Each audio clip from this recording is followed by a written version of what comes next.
This channel does not promote any violent, harmful, or illegal activities. All content provided by this channel is meant for an educational purpose only. যে প্রশ্নটা সবথেকে বড় হয়ে দাঁড়িয়েছে যে অযোগ্য চিহ্নিতদের তালিকা প্রকাশ, সেই তালিকা প্রকাশ আদৌ হবে কিনা সেই নিয়ে একটা সংশয়।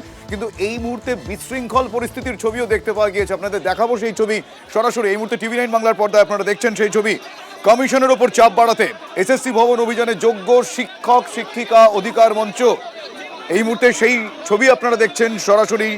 তালিকা প্রকাশ হওয়া পর্যন্ত তারা সেখানেই থাকবেন বলে জানিয়েছেন। তারা তাদের দাবি দেওয়া ইতিমধ্যে বারবার নানা ফরম্যাটে জানিয়েছেন।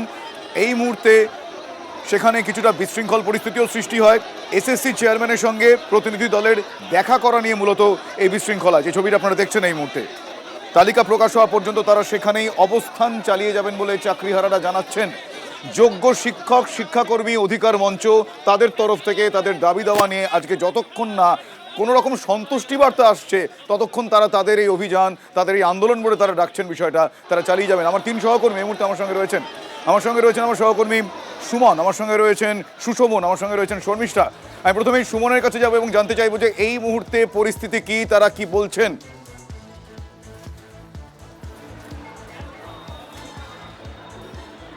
দেখো, তালিকা না প্রকাশ হওয়া পর্যন্ত কোনো আলোচনা নয়, তবে কাদের নাম থাকবে, শুধুই যোগ্যদের নাম থাকবে নাকি অন্য কারোর নাম সেখানে ঢুকে যাবে, কারণ এই চাকরিহারারা না আর কাউকে বিশ্বাস করতে পারছেন না।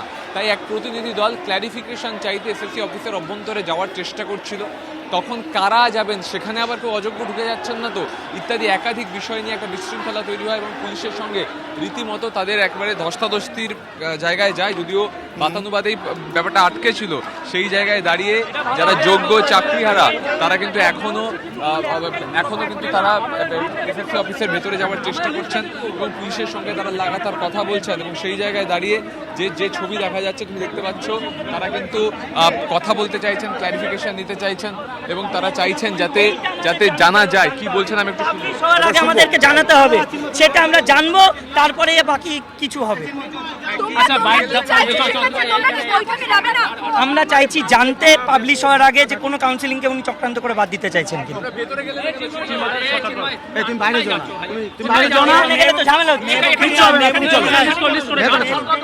একেবারে তুমি দেখতে পাচ্ছ একটা সমস্যাজনক পরিস্থিতি তৈরি হয়েছে। কারা ভেতরে যাবেন, কখন ক্লারিফিকেশন দিতে ইত্যাদি বিষয়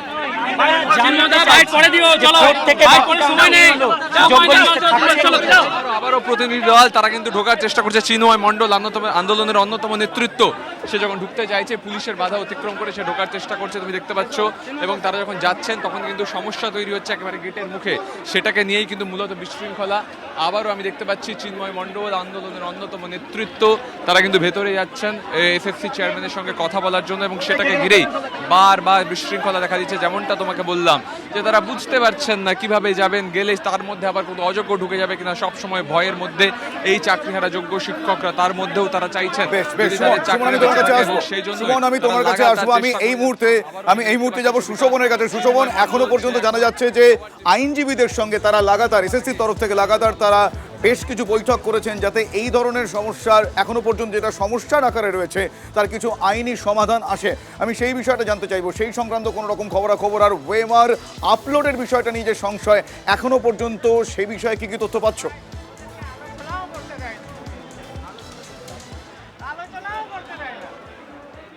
দেখো, এখনো পর্যন্ত সূত্রভাবে জানতে পারছি যে আইনজীবীদের সঙ্গে কিন্তু পুরো বিষয়টা তারা পরামর্শ নিচ্ছেন এবং তাদের আইনি কতটা এখতিয়ারভুক্ত এবং কতটা তারা করতে পারেন এই বিষয়টা। কিন্তু যেটা চাকরিহারা যারা অবস্থান করছিলেন তাদের মধ্যে যেটা এখন সমস্যা তৈরি হয়েছে যে এই যে কাউন্সিলিংগুলো হয়েছে তার মধ্যে কটা কাউন্সিলিং রাখা হবে, কেউ বাদ যাবে কিনা। আমার সহকর্মী সুমন যেমন বলছিল যে তাহলে কারা এই তালিকায় থাকবে, যোগ্যর তালিকায়, কারা আবার অযোগ্যর তালিকায় চলে যাবে। অর্থাৎ একটা বলা যায় যে একটা কনফিউশন তৈরি হয়েছে। সেই জন্যই কিন্তু 7খানা প্যানেলের 2 জন করে অর্থাৎ 14 জন কিন্তু যাওয়ার কথা এই মুহূর্তে ভাবছে।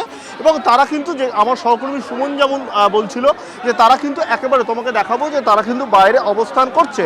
আমার সঙ্গে একজন রয়েছে, জিজ্ঞাসা করবো আপনাকে যে এখন আপনাদের কনফিউশনটা কোন জায়গায়, যে আপনারা ভেতরে যেতে চাইছেন, মূলত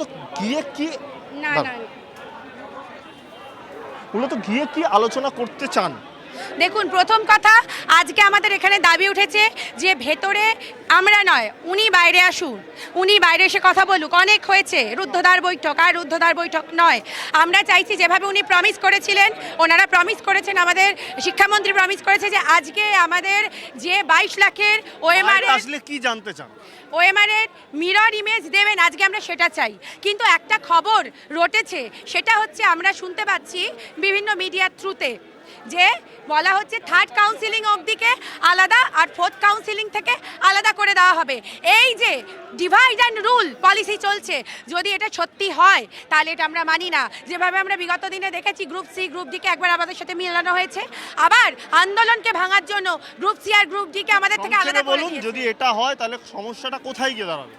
দেখুন, এরা যদি আজকে যদি সুপার নিউমেরারি পোস্ট সেটা যদি ভ্যালিড হয়, যেখানে 5 নাম্বার কাউন্সিলিং 8 নাম্বার কাউন্সিলিং এগুলো সব কোর্টের অর্ডারে হয়েছে, সেখানে কোনো কাউন্সিলিংই অনৈতিক নয়, অবৈধ নয়, প্রত্যেকটা কাউন্সিলিং কোর্টের অর্ডারে করতে বাধ্য হয়েছে এসএসসি।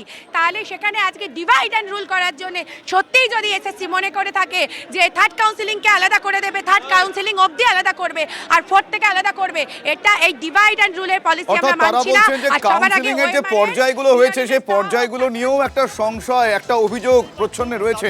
আমার সহকর্মী শর্মিষ্ঠা রয়েছেন, আমি শর্মিষ্ঠার কাছে যাবো। শর্মিষ্ঠা, এখনো পর্যন্ত তারা যেই দাবি দাওয়াতে কিছুক্ষণ আগে আমরা শুনছিলাম, তারা বলছেন যে রুদ্ধদ্বার বৈঠক অনেক হয়েছে, আর রুদ্ধদ্বার নয়, সামনে এসে প্রকাশ্যে বৈঠক করতে হবে, এবং যে সমস্যার কথা তাদের বারবার অভিযোগ আকারে তারা তুলেছেন সেইটার বিহিত তারা আজকেই চান, যতক্ষণ না হবে ততক্ষণ তারা চালিয়ে যাবেন আন্দোলন।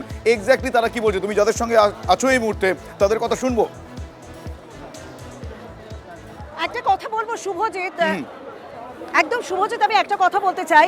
অসন্তোষ রয়েছে, সংশয় রয়েছে। সব থেকে বড় বিষয় কোনটা বলতো? সব থেকে বড় বিষয় কোথাও একটা ভয় রয়েছে, কোথাও একটা আশঙ্কা রয়েছে। তারা কাউকে বিশ্বাস করতে চাইছে না, কারণ যে তালিকা প্রকাশ করা হবে বলছে সেই তালিকা যে শুধুমাত্র যোগ্যদেরই হবে এবং তাতে যে কোনো অযোগ্য মিশে যাবে না, সেই প্রশ্নকে রাখতে পারে, মানে সেই বিষয়টা সঠিক উত্তর তারা পাচ্ছেন। এবং কোথাও বলছেন ডিভাইড অ্যান্ড রুল এই পলিসি করা হচ্ছে। আমি একটুখানি আপনাদের সঙ্গে কথা বলবো। আপনি এখানে, মানে আমি বিভিন্ন জায়গায় ঘুরছি তো, অসন্তোষ বিভিন্ন জায়গায় দেখতে পাচ্ছি। সমস্যাটা কি কি হয়েছে বলুন তো বিষয়টা? আমাদের যে কাউন্সিলিং হয়েছিল, হ্যাঁ, তাহলে সেটা 12-12 কাউন্সিলিং অবধি হয়েছিল। এখন ফার্স্ট থেকে থার্ড যেটা হয়েছে, তারপরে আমাদের কোর্ট কেস হয় হাইকোর্টে, তখন আমাদের কাউন্সিলিংটা বন্ধ ছিল। তারপরে কিন্তু কোর্টের অর্ডারে, ঠিক আছে, তার মধ্যে আমাদের ভোট চলে আসে, তখন কাউন্সিলিংটা বন্ধ ছিল। তারপর এখন কি বলা হচ্ছে? এখন বোনেরা বলছেন যে ধাপে ধাপে মানে বের করা হবে। সেটা ভয় লাগছে অবশ্যই, এক থেকে বলছে ফার্স্ট আর থার্ড অবধি বের করবে, আবার বলছে থার্ড থেকে ফোর্থ থেকে যারা আছে তাদের বের করবে, আবার এটাও শোনা যাচ্ছে থার্ড থেকে নাকি ওনাদের জন্য আবার আমাদের জন্য রিভিউতে যাবে।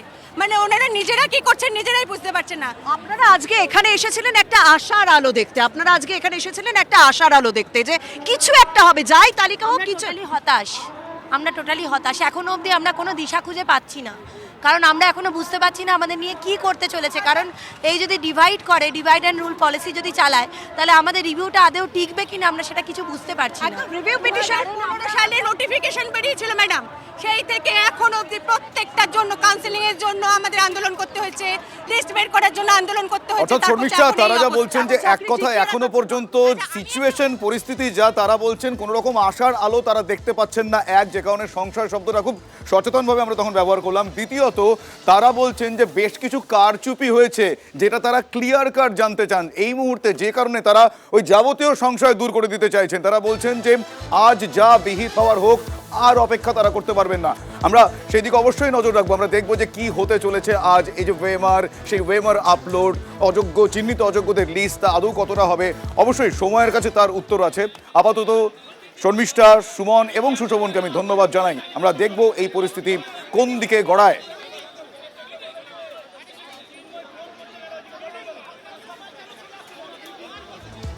যেরকমটা আপনাদের বলছিলাম যে যারা চিহ্নিত অযোগ্য নন তাদের তালিকা এসএসসির তরফ থেকে প্রকাশ করা হোক, এই বিষয়টা সামনে আসছে। কিন্তু প্রকাশ করা আদৌ হবে কিনা সেই প্রশ্নটা কিন্তু এখন বিরাট আকার ধারণ করেছে। পাশাপাশি আরও একটা বিষয়, ওয়েমার আপলোড আপাতত হবে না, মানে সম্ভাবনা ক্ষীণ এখনো পর্যন্ত সূত্র মারফত সেটাই জানা যাচ্ছে। আজ বিকেলের পর ওয়েবসাইটে তালিকা আপলোড করবে এসএসসি। দফায় দফায় আইনজীবীদের পরামর্শ ইতিমধ্যেই তারা নিচ্ছেন, সে খবর আমরা আপনাদের জানিয়েছিলাম আগে। আমার সহকর্মীরা সে খবর আরও কনফার্ম করলেন। তালিকা কিভাবে আপলোড করলে আইনি সমস্যা হবে না, এখন এই মুহূর্তে সেটা সব থেকে বড় করে দেখার বিষয়। সে নিয়ে তারা দফায় দফায় কথা বলছেন। তবে ওয়েমার আপলোড হওয়ার সম্ভাবনা ক্ষীণ, আরও একবার জানাই। এই নোংরামিটা হচ্ছে এত বড় মাছটাকে ডিভাইড করে দেওয়ার জন্য, ফার্স্ট সেকেন্ডটাকে রেখে ডিভাইড করে দেওয়ার জন্য। আমরা বলছি এই রকম নোংরামি চলবে না। দাবি একটাই, যোগ্যদের লিস্ট লাগবে, কোনো কাউন্সিলিংয়ের অজুহাত চলবে না। আর এই বাড়াবাড়ি যদি এই নোংরামিটা যদি করা হয় তাহলে আমাদেরকে বলুক যে এতদিন পর্যন্ত ওনারা কোন কোর্ট অর্ডারগুলো মেনে চলেছেন। সিদ্ধান্ত একটা, এখানে উঠবো না এবং একেবারে পরিচ্ছন্ন যোগ্যদেরই তালিকা লাগবে, কোনো কাউন্সিলিং নয়। আর তা না হলে এখনই উনি 22 লক্ষ এমআর পাবলিশ করুক, কত বড় সাহস আছে দেখি। এখনই করতে হবে ওনাকে, যে কোনো একটা করুক, লিস্ট পাবলিশ করতে হবে না ওনাকে, ওএমআর পাবলিশ করুক। এর আগে শুভেন্দু অধিকারীর কণ্ঠে বারবার ভবিষ্যৎবাণী শোনা গিয়েছিল, নানা তারিখ শোনা গিয়েছিল, তারিখ শোনা গিয়েছিল। এবার এমন ভবিষ্যৎবাণী শোনা যাচ্ছে অর্জুন সিং এর কণ্ঠে। তিনি বলছেন যে সেপ্টেম্বর অক্টোবরের মধ্যে নাকি এ সরকারের লাল বাতি জ্বলে যাবে। কি বিষয় বলছেন, কি বলছেন তিনি এক্স্যাক্টলি, শুনুন তার মুখ থেকে। স্কুলের চাকরি, তারপরে কর্পোরেট মিউনিসিপ্যালিটিগুলো চাকরি, সব তো সামনে আসবে, ঘাবড়াবার কিছু নেই। বললাম তো সেপ্টেম্বর অক্টোবর মাসে ওই লালবাতি জ্বলে যাবে। সেপ্টেম্বর অক্টোবর মধ্যে সবটাই কমপ্লিট হবে, লালবাতি জ্বলে যাবে, তখন এরা দেখবেন জেলে আছে। প্রাক্তন বিজেপি সাংসদের এহেন ভবিষ্যৎবাণী শোনার পর রাজনৈতিক তরজা তুঙ্গে উঠবে না একথার বলার অপেক্ষা রাখে না অধীর রঞ্জন চৌধুরী, বর্ষিয়ান রাজনীতিবিদ। তিনি কিভাবে দেখছেন বিষয়টা, কি ব্যাখ্যা দিচ্ছেন তার মুখ থেকে শুনুন।